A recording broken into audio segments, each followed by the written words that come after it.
For a transcript of this episode, training plans, and more, visit marathonsfortherestofus.com.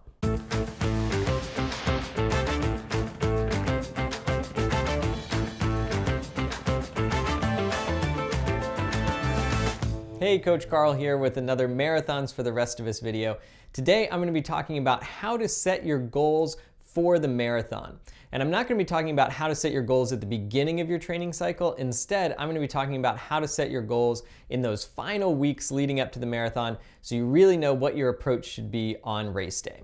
Hopefully by the time you get to the taper, by the time you get to those last 3 weeks, you have a really good idea of where you're at fitness-wise and what's realistic on race day because of a few different factors. Hopefully you've done some goal pace work at this point, and that could be the original goal pace you had at the beginning of your training cycle, or maybe you made some adjustments along the way, but you have a sense of how that feels and whether or not that's realistic on race day. Maybe you've done some tune-up races and you know how those go, and you have an idea of how that corresponds to your marathon times from previous training cycles.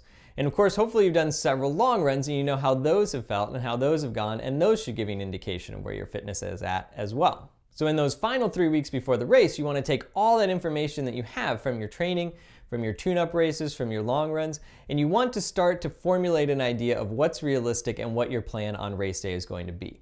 And I'm going to recommend a 3-tier approach to your goal setting for race day. And you can call these whatever you like. You can call them ABC or gold, silver, bronze, or 1, 2, 3. But the important thing is that you have a fallback position in mind already before the race, so that if things aren't going perfectly in the race and you're not going to be able to hit your top tier goal, you still have a fallback position. So let's look at these 3 tiers and how you want to set them up to have effective goal setting for the marathon. Tier 3, or the bronze tier, or whatever you want to call it, this is a performance that you are 99% sure that you can hit even if you have a subpar day. But it's still a performance that you would be satisfied to hit. And that last point is really important because you don't want any of your 3 tiers that you set to be something that you'd be pissed off if you did in the race. You want to be satisfied with hitting any one of these 3 tiers. So it's a goal and a performance that you feel very comfortable that you can hit even on a subpar day, but it's still a goal and a performance that you would be satisfied with. Of course, this doesn't have to be a time goal either. It can be something as simple as, I want to finish the race, I want to finish the race healthy, I want to enjoy the experience. Those are all very valid tier 3 goals, so don't feel like you have to sit down and come up with time goals for each of these tiers.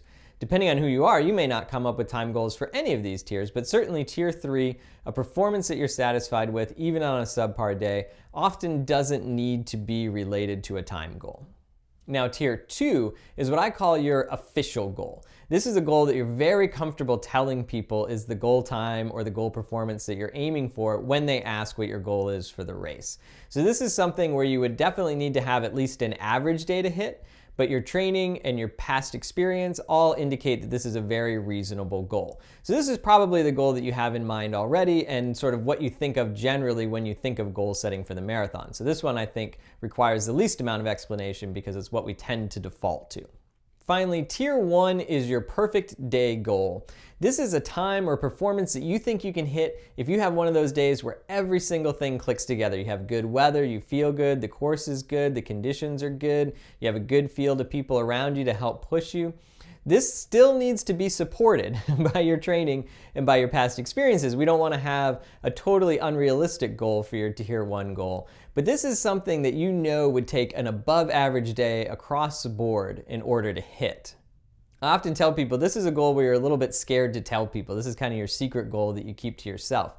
But this is a goal where if you find yourself in a situation where everything is going correctly, you know that you have the opportunity to go after this goal and hit it. So I want to talk about how these tiers, how these different goals work when you're putting together your race plan. You need to put your race plan together around your tier 2 goal.